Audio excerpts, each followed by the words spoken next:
नमस्कार, मैं हूं Vinay Pathak. AB news में आपका स्वागत है। कोरोना वायरस के खिलाफ जंग में दुनिया संघर्ष कर रही है। कोरोना के खिलाफ संघर्ष और जंग कई मोर्चों पर लड़ी जा रही है। जो लोग सड़कों पर निकल रहे हैं वो इसको मजाक में ले रहे हैं। यदि कुछ दिन और इसी तरह चला तो हो सकता है देश हित में सरकार और अधिक कड़े फैसले ले ले।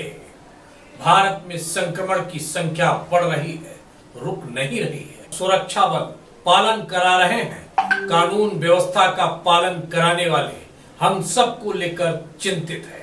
उनको हमारी सुरक्षा के साथ हमारी भूख प्यास की भी चिंता है। महाराष्ट्र शासनाकडून कोविड-19च्या अनुषंगाने दिनांक 4 एप्रिल 2021 रोजी मार्गदर्शक सूचना जारी करण्यात आल्या असून त्याचे तंतोतंत पालन करणे अत्यंत आवश्यक आहे। त्यानुसार मुंबईत कलम 144 सीआरपीसी लागू करण्यात आलेले आहे। या आदेशामध्ये लॉकडाऊनच्या आदेशामध्ये आपल्याला ज्या सूचना पाळायच्या आहेत, जनतेने सूचना पाळायच्या आहेत आणि आपण एन्फोर्स करायच्या आहेत, या सूचना मी थोडक्यात तुम्हाला सांगतो। त्या तुम्ही लक्ष देऊन ऐका आणि त्याप्रमाणे त्याच्यावर कारवाई करा। लॉकडाऊनमध्ये सगळ्यात महत्त्वाचं म्हणजे सोमवार ते शुक्रवार सकाळी 7 वाजतापासून ते रात्री 8 वाजेपर्यंत जमावबंदी करण्यात आलेली आहे। याचा अर्थ कोणत्याही ठिकाणी 5 पेक्षा अधिक लोक जमा होणार नाहीत सार्वजनिक ठिकाणी। त्यानंतर दुसरी महत्त्वाची पोझिशन आहे सोमवार ते शुक्रवार या रोजी या दिवसांमध्ये रात्री 8 वाजतापासून ते सकाळी 7 वाजेपर्यंत आणि शुक्रवारी रात्री 8 वाजल्यापासून ते सोमवारी सकाळी 7 वाजेपर्यंत संपूर्ण संचारबंदी लागू करण्यात आली असून कोणत्याही व्यक्तीला योग्य कारणाशिवाय बाहेर फिरता येणार नाही। शासन निर्णयानुसार वैद्यकीय व इतर अत्यावश्यक सेवांना वगळण्यात आले आहे। उदाहरणार्थ हॉस्पिटल्स, क्लिनिक, मेडिकल विमा कंपनी, औषध कंपनी आणि इतर वैद्यकीय सेवा, तसेच धान्य, फळभाज्या, बेकरी, दूध इत्यादी महत्त्वाची दुकाने सुरू राहतील। त्या व्यतिरिक्त इतर दुकाने सगळी बंद राहतील। ट्रेन, टॅक्सी, रिक्षा व सार्वजनिक बस सेवा या सुरू राहतील, परंतु त्याच्यावर रिस्ट्रिक्शन्स टाकण्यात आलेले आहेत। अत्यावश्यक सेवा देणाऱ्या दुकानांमध्ये मास्कचा वापर आणि सोशल डिस्टन्सिंग याचे पालन होत असल्याबाबतची खात्री करणे अत्यंत आवश्यक आहे। बसेसमध्ये फक्त सिटिंग अलाउड आहे, उभ्याने प्रवास करणारे प्रवासी अलाउड नाही। त्याचबरोबर सर्व प्रवाशांनी मास्क घालणे अनिवार्य आहे। सर्व समुद्र किनारे, गार्डन, सार्वजनिक मैदाने, त्याचप्रमाणे अत्यावश्यक सेवेतील दुकाने, जेवणाचे खाद्यपदार्थ वगैरे असतात, अशा ठिकाणी बसण्यास मनाई आहे, परंतु फक्त पार्सल सेवा ही दिल्या जाऊ शकते सकाळी 7 ते 8च्या दरम्यान। सर्व धार्मिक स्थळे ही बंद राहतील। स्पा, सलून, ब्युटी पार्लर, सर्व स्कूल, कॉलेजेस हे सगळे बंद राहतील। कोणतेही धार्मिक, सामाजिक, सांस्कृतिक किंवा राजकीय इत्यादी कार्यक्रमांना परवानगी राहणार नाही। वाहतूक सेवा सुरू राहील, परंतु त्यामध्ये काही रिस्ट्रिक्शन्स टाकण्यात आलेले आहेत। जसे रिक्षामध्ये फक्त 2 प्रवासी प्रवास करू शकतील, तसेच टॅक्सीमध्ये फक्त 50% प्रवासी प्रवास करतील। आरटीओच्या परवानगीप्रमाणे जेवढी कॅपॅसिटी असेल म्हणजे साधारण येलो आणि ब्लॅक टॅक्सी याच्यामध्ये फक्त 4 प्रवासी अलाउड असतात नॉर्मल टाईममध्ये, तर त्याच्यामध्ये फक्त 2च प्रवासी अलाउड राहतील. या काही महत्त्वाच्या सूचना आहेत.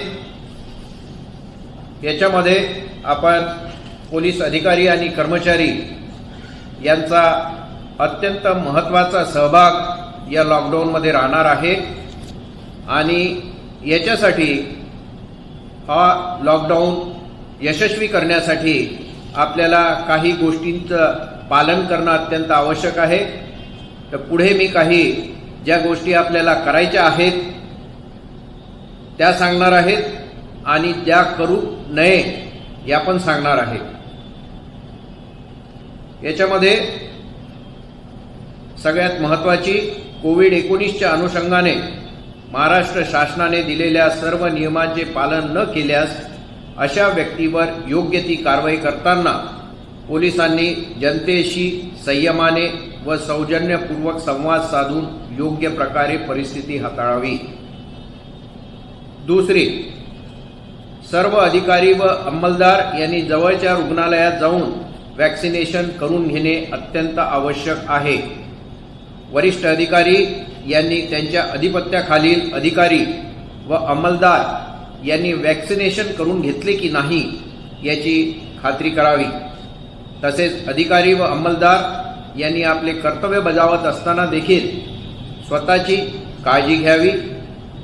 ज्या अधिकारी व अंमलदार यांना कोविड-19चा संसर्ग झालेला आहे त्यांची वैयक्तिकरित्या चौकशी करून त्यांना योग्य ते वैद्यकीय उपचार मिळतील आणि त्यांना इतर कोणतीही मदत लागल्यास त्या संबंधित सिनियर PIनी ती उपलब्ध करून द्यावी.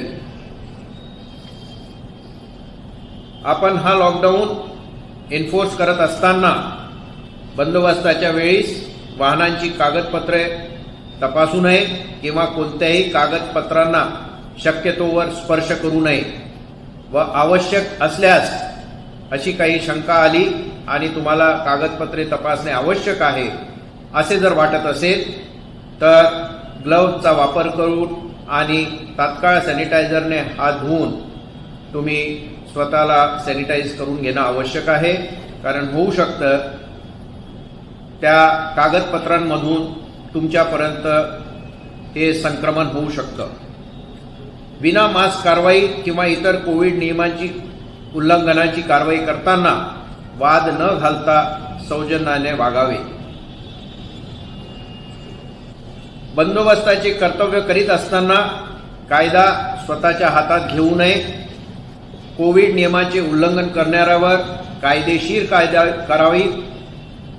बऱ्याच वेळेस आपल्याकडे व्हिडिओ येतात त्याच्यामध्ये कुणाला सूर्यनमस्कार करायला सांगतात, कुणाला उठबशा करायला सांगतात, कुणाला माकड उड्या करायला सांगतात. हे योग्य नव्हे. ते कायद्यानुसार चुकीचे आहे. कारण असे चित्रीकरण होऊन आणि मग या सोशल मीडियावर अशा प्रकारच्या क्लिप्स या व्हायरल होतात आणि त्यामुळे जनमानसामध्ये पोलिसांच्या प्रतिमा मलिन होते. कर्तव्यावरील अधिकारी अंमलदार यांनी जेवण करताना नाश्ता करताना सोशल डिस्टन्सिंग ठेवावे. सगळे आपलेच आहेत असं समजून जवळजवळ बसून जेवण किंवा नाश्ता करू नये कारण त्याच्यामुळे संसर्ग वाढण्याची शक्यता असते. कोविड काळात पोलीस ठाण्यामध्ये वाढदिवस, सेवानिवृत्ती आणि इतर कार्यक्रम यांना गर्दी होणार नाही याची काळजी घ्यावी. शक्यतो असे कार्यक्रम न केलेले बरे. प्रत्येकाने मास्क, फेस शील्ड व सॅनिटायझरचा वापर करावा आणि स्वतःला वेळोवेळी दिवसभरातून बरेचदा सॅनिटाईज करून घ्यावे. बंदोबस्ताच्या वेळी किंवा पोलीस ठाण्यात असताना एकमेकांपासून सुरक्षित अंतर ठेवावे. कोणाकडेही चौकशी करताना सामाजिक अंतर ठेवावे. आरोपीकडे तपास करायचा असल्यास अंतर ठेवावे आणि शक्य असल्यास PPE किट परिधान करावे. रुग्णालयात किंवा कोविड सेंटर येथे बंदोबस्ताकरता असलेल्या अंमलदारांनी किंवा तपासाकरिता जाणाऱ्या अंमलदारांनी पीपीई किटचा वापर करावा. कोविडच्या संदर्भात कोणतीही चुकीची माहिती प्रसारित होणार नाही याची काळजी घ्यावी. गर्दी असल्यास कोविड संदर्भातील सूचनाकरता मेगाफोनचा वापर करावा. सर्व पोलीस स्टेशननी आपल्या पोलीस स्टेशनला कमीत कमी 5 मेगाफोन असतील अशी व्यवस्था करावी, कारण येणाऱ्या काळामध्ये तुम्हाला मेगाफोनची अत्यंत आवश्यकता पडणार आहे. त्याचप्रमाणे तुमच्या गाड्यांवर मोबाईल्सवर सुद्धा तुम्ही मेगाफोन लावून घेणे आवश्यक आहे. बंदोबस्ताच्या वेळेस रस्त्यावर बॅरिकेडचा वापर करावा. बंदोबस्ताकरता वापरण्यात येणारे साहित्य जसे तुमची लाठी, शील्ड, हेल्मेट यांना वेळोवेळी सॅनिटाईज करून घ्यावे, कमीत कमी दिवसातून एकदा किंवा दोनदा. आणि सगळ्यात महत्त्वाचं, तुम्ही ज्या ठिकाणी राहताय, तुमचं राहायचं घर आणि ज्या ठिकाणी तुम्ही ड्युटी करताय ते पोलीस स्टेशन किंवा ते ड्युटीचं ठिकाण हे स्वच्छ ठेवावे, जेणेकरून तिथूनच संसर्ग होणार नाही यासाठी आपण काळजी करणं अत्यंत आवश्यक आहे. आज रात्रीपासून आपला हा बंदोबस्त सुरू होणार आहे आणि या बंदोबस्तामध्ये आपले अधिकारी, कर्मचारी, कारण हा बंदोबस्त काही एका दिवसाचा नाही, 2 दिवसाचा नाही. आता सध्या जो लॉकडाऊनचा ऑर्डर आहे हा 30 एप्रिलपर्यंतचा ऑर्डर आहे. आता तो त्याच्यानंतर अजून पुढे कधी जाईल आपल्याला नक्की माहिती नाही, कारण कोरोनाचं संक्रमण येणाऱ्या दिवसामुळे हा लॉकडाऊन सुरू केल्यानंतर केसेस कशा वाढ होतात किंवा त्याच्यात कमी होतात हे बघितल्यानंतरच शासनाकडून पुढचे निर्णय घेण्यात येतील. त्याच्यामुळे आपल्याला बंदोबस्त प्लॅनिंग करताना आपल्याला जास्त कालावधीचा बंदोबस्त हा प्लॅन करायचा आहे. एकीकडे सगळे अधिकारी कर्मचारी एकाच वेळेस लावून टाकले, दुसऱ्या दिवशी लावायला आपल्याकडे काही नाही किंवा तिसऱ्या दिवशी लावायला आपल्याला काही नाही, अशी परिस्थिती होता कामा नये. प्लॅनिंग व्यवस्थित करून आपल्या अधिकाऱ्यांना रेस्ट मिळाली पाहिजे, कर्मचाऱ्यांना रेस्ट मिळाली पाहिजे. त्याचबरोबर काही कर्मचारी ड्युटीसाठी सुद्धा हजर राहायला पाहिजेत. या सगळ्या गोष्टी एक सिनियर पीआय, एक एसीपी आणि एक डीसीपी या नात्याने तुम्ही बघणे अत्यंत आवश्यक आहे. जे अधिकारी कर्मचारी ड्युटीवर असतात, ज्यांना कधी जेवणाची किंवा नाश्त्याची गरज पूर्ण होऊ शकत नाही, यांच्यासाठी सुद्धा आपण व्यवस्था करणे अत्यंत आवश्यक आहे. जिथे आवश्यक असेल तिथे आपण वेलफेअर फंडचा वापर करून आपण ही व्यवस्था करू शकतो. बऱ्याच ठिकाणी आपले गुरुद्वारे आहेत, गुरुद्वारामध्ये लंगर असतं. आपण जर त्यांना विनंती केली तर ते सुद्धा आपल्याला मदतीसाठी नेहमीच हात देत असतात. हा जो बंदोबस्त आहे बऱ्याच कालावधीचा आहे आणि याच्यामध्ये मुख्य त्रास जो आहे, मुख्य अडचण जी आहे की यामध्ये आपले अधिकारी आणि कर्मचारी हे सुद्धा कोरोनाग्रस्त होऊ शकतात. त्याच्यामुळे आता ज्या सगळ्या सूचना तुम्हा सगळ्यांना सांगितलेल्या आहेत त्या सगळ्या सूचनांचं पालन योग्य प्रकारे करणे हे अत्यंत आवश्यक आहे. यातून आपल्याला स्वतःला वाचवायचं आहे, त्याचबरोबर आपल्याला दुसऱ्यांना वाचवायचं आहे आणि तेही चांगल्या पद्धतीने. आपण बंदोबस्त करत असताना आपल्या बोलण्यामुळे किंवा आपल्या कोणत्या कृतीमुळे त्याचे पर्यवसन दुसऱ्या कोणत्या तरी गंभीर घटनेमध्ये होऊ नये याची आपण प्रकर्षाने काळजी घेणं अत्यंत आवश्यक आहे. नाहीतर बंदोबस्त राहिला एकीकडे आणि आपलं दुसरं अजून वेगळंच काहीतरी सुरू होईल. त्याचप्रमाणे कुणालाही त्रास देऊ नका, कुणाला टोचून बोलू नका किंवा कुणाची खिल्ली उडवू नका. असे कोणतेही प्रकार तुमच्याकडून होणार नाही हे आवर्जून बघणे अत्यंत आवश्यक आहे. या संपूर्ण बंदोबस्ताच्या वेळेस ज्या इसेन्शियल सर्व्हिसेस आहेत, जसे भाजीपाला, धान्य, ब्रेड, दूध, या सगळ्या इसेन्शियल सर्व्हिसेस ने-आण करण्यासाठी आपण पासेस अगोदर दिलेले आहेत. ज्यांच्याकडे जुने पासेस आहेत ते जुने पासेस अजून व्हॅलिड आहेत असं समजण्यात येईल. तुम्ही सर्व सिनियर पी आय आणि सगळ्यांना कर्मचाऱ्यांना सांगा निक्षुणपणे की जुने पासेस ज्यांच्याकडे आहेत ते जुने पासेस व्हॅलिड राहतील, त्यांना वापरता येतील. आणि त्याचबरोबर नवीन जे पासेस आहेत ते स्पेशल ब्रँचकडून आपल्याला सप्लाय करण्यात येतील.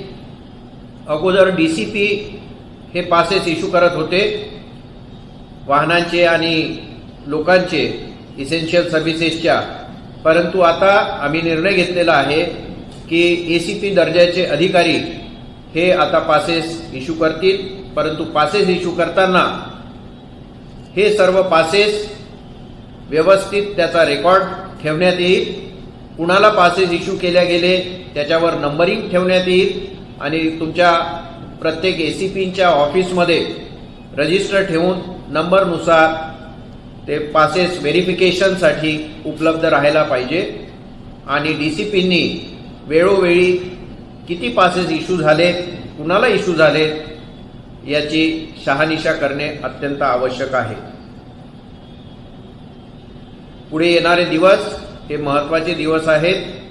तुम्हाला ही ॲडिशनल ड्युटी आहे याचं मला भान आहे, परंतु ही एक जबाबदारी आहे शासनाने आपल्यावर सोपवलेली आहे. ही जबाबदारी आपल्याला चांगल्या प्रकारे पार पाडायची आहे आणि ही जबाबदारी आपल्याला शासनाने दिलेली आहे ती आपण पूर्ण करून दाखवायची आहे. याचबरोबर तुमच्या हद्दीमध्ये राहणारे गुंड, समाजकंटक या संधीचा फायदा घेऊन दुसऱ्या काही गोष्टी करू शकतील, समाजामध्ये तेढ निर्माण करू शकतील किंवा अजून अशा काही गोष्टी करू शकतील ज्याच्यामुळे समाजामध्ये काहीतरी प्रॉब्लेम होतील. तर या गोष्टीसाठी तुम्ही अलर्ट असणे अत्यंत आवश्यक आहे. तर ह्या बंदोबस्तासाठी माझ्या या सूचना आहेत. आपण सर्व DCPंनी, सर्व ACPंनी, सगळ्या सिनियर PIनी या प्रत्येक बंदोबस्तावरच्या कॉन्स्टेबलपर्यंत, सगळ्या 100% कॉन्स्टेबलपर्यंत या सूचना पोहोचतील याची खात्री करा. बऱ्याचशा गोष्टी कुणाला समजत नाही किंवा भ्रम निर्माण होतात, तर असं काही होणार नाही अशी मला आशा वाटते. जय हिंद, जय महाराष्ट्र. आपको हमको बचाने का हर संभव प्रयास किया जा रहा है, लेकिन हम मानते नहीं.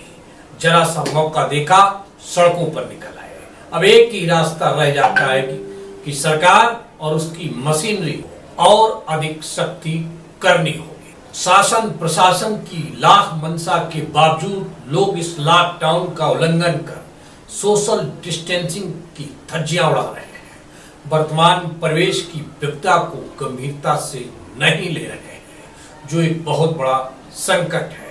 हम सबको गंभीरता से लेना ही होगा, तभी हम कोरोना वायरस का संहार कर सकते हैं.